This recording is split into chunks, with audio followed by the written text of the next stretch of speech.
नमस्कार, मैं नवीन जायसवाल 4 PM राजस्थान में आपका स्वागत है। राजस्थान की 25 लोकसभा सीटों में शायद नागौर सीट ही एकमात्र ऐसी सीट है जहां समीकरण सबसे ज्यादा उलझे हुए हैं और जहां जीत को लेकर कोई भी पार्टी आश्वस्त नहीं है।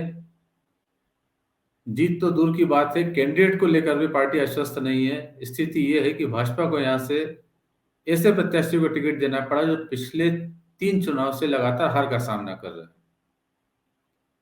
उसके बावजूद पार्टी को उसी प्रत्याशी पर दांव खेलना पड़ रहा है। इसे ज्योति मिर्जा की खुशकिस्मती कहा जाए या बदकिस्मती कहा जाए कि वो 3 चुनाव से लगातार हार रही है। पहले 2 लोकसभा का चुनाव हारी, एक विधानसभा का चुनाव हारी। उसके बावजूद बीजेपी ने उन्हें नागौर से लोकसभा का टिकट दिया है। जो बीजेपी ने अपनी पहली लिस्ट जारी की 195 प्रत्याशियों की, और वो कैंडिडेट बताए जा रहे थे जहां पर बीजेपी जीत को लेकर आश्वस्त थी या जो आसान सीटें उसके लिए मानी जा रही थी, वो लिस्ट उसने पहले जारी की थी। और उस लिस्ट में ज्योति मिर्जा को टिकट दिया गया नागौर लोकसभा से। राजस्थान में 2014 के चुनाव में और 2019 के चुनाव में बीजेपी ने 2014 की सभी सीटें जीती थी और 2019 में भी 24 सीटें जीती थी। और ये एकमात्र सीट थी जहां पर उसने गठबंधन किया था एनडीए के तहत, और आरएलपी के हनुमान बेनीवाल को ये सीट दी थी और वो चुनाव जीते थे। तो बाकी जो 24 सीटें हैं वहां पर बीजेपी लगातार 2 बार से जीतती आ रही है। लेकिन इस सीट पर बीजेपी को इस बार जीत की तलाश है और इसीलिए उसने ज्योति मिर्जा पर दांव खेला। वो ज्योति मिर्जा जो 2014 के चुनाव में, तब वो कांग्रेस के टिकट पर चुनाव लड़ी थी और बीजेपी के सीआर चौधरी से चुनाव हार गई थी।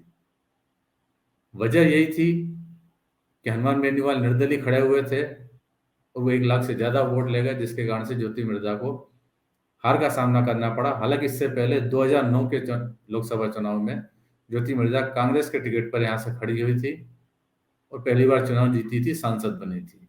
लेकिन उसके बाद से उन्हें जीत की लगातार तलाश है। 2014 में हारने के बाद 2019 में बीजेपी ने ये सीट हनुमान बेनीवाल को दे दी, खुद ने चुनाव यहाँ से नहीं लड़ा। और कांग्रेस से एक बार फिर भी ज्योति मिर्जा सामने थी और इस बार और ज्यादा अंतर से ज्योति मिर्जा चुनाव हार गई थी।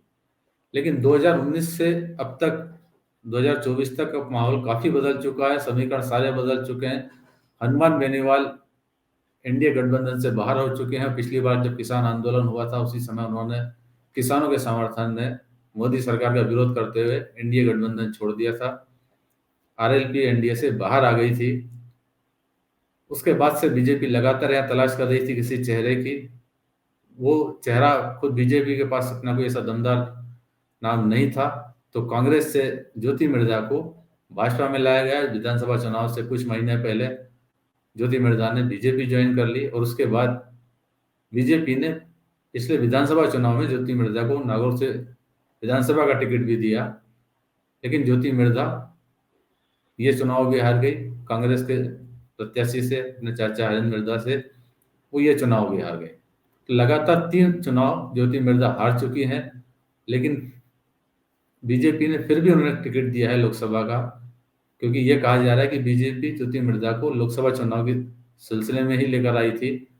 विधानसभा चुनाव तो एक टेस्टिंग की गई थी, हालांकि उस टेस्टिंग में बीजेपी को नाकामी हासिल लगी। लेकिन बीजेपी और ज्योति मिर्जा दोनों को एक दूसरे की जरूरत है, क्योंकि बीजेपी के पास इससे मजबूत कैंडिडेट नहीं है और ज्योति मिर्जा जो लगातार हार रही है, उनको एक जीत की तलाश है। वो जीत अब उन्हें कांग्रेस में नजर नहीं आ रही है, तो वो भाजपा में आई थी। और एक बार फिर ज्योति मिर्जा चौथी बार यहाँ से किस्मत आजमाएंगी। लेकिन फिर भी जो समीकरण बन रहा है वो उनके लिए इतने आसान नहीं है, बड़े चुनौतीपूर्ण है।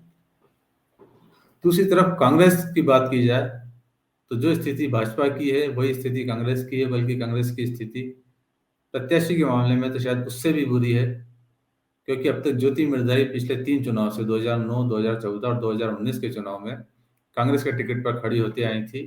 लेकिन इस बार ज्योति मिर्जा अब कांग्रेस के साथ नहीं है, वो भाजपा में चली गई है और कांग्रेस के पास फिलहाल क्षेत्र में कोई ऐसा बड़ा दमदार नाम नहीं है जिसके दम पर वो आश्वस्त हो सके कि वो लोकसभा चुनाव जीत सकती है। हालांकि क्षेत्र में कहा जा सकता है कि कांग्रेस की स्थिति अच्छी है, क्योंकि जो विधानसभा चुनाव हुए उसमें नागौर लोकसभा क्षेत्र की जो 8 विधानसभा सीटें हैं उसमें से 4 सीटों पर कांग्रेस को जीत हासिल हुई है, भाजपा को 2 सीटों पर जीत हासिल हुई है।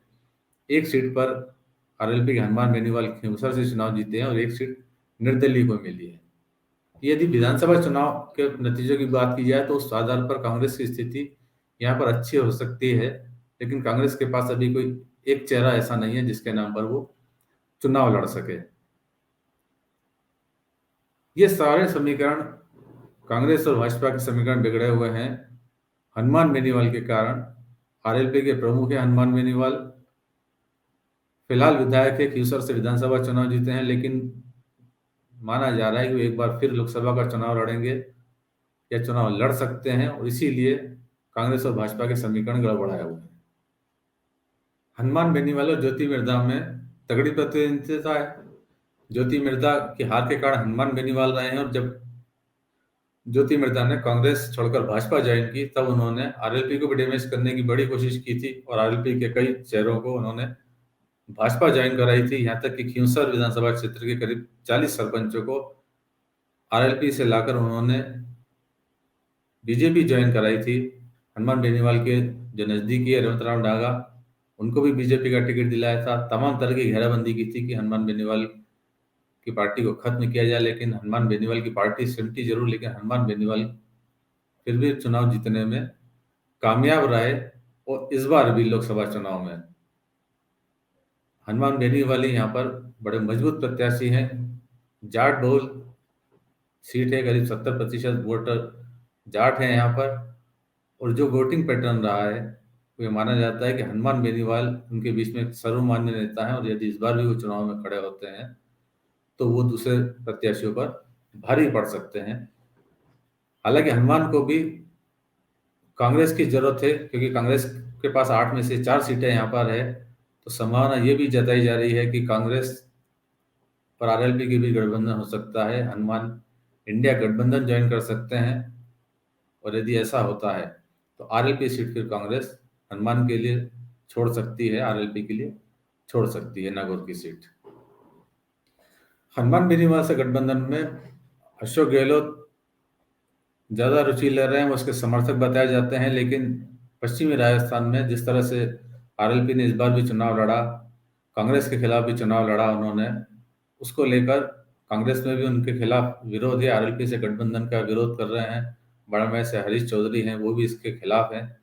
तो फिलहाल गठबंधन पर बात नहीं बन पाई है, लेकिन यदि गठबंधन पर बात बनती है तो ये तय है कि नागौर सीट फिर कांग्रेस हनुमान के लिए छोड़ देगी, और ज्योति मिर्धा के लिए एक बार फिर बड़ी चुनौती होगी। लोकसभा चुनाव में लगातार तीसरी हार और कुल मिलाकर लगातार चौथी हार का सामना भी उन्हें करना पड़ सकता है। तो फिलहाल इस वीडियो में इतना ही, और अंत में एक बार फिर आपसे यही कहना है कि 4PM राजस्थान चैनल को सब्सक्राइब जरूर करें, और इस वीडियो के लिंक को जितना ज़्यादा हो सके उतना शेयर भी करें। नमस्कार।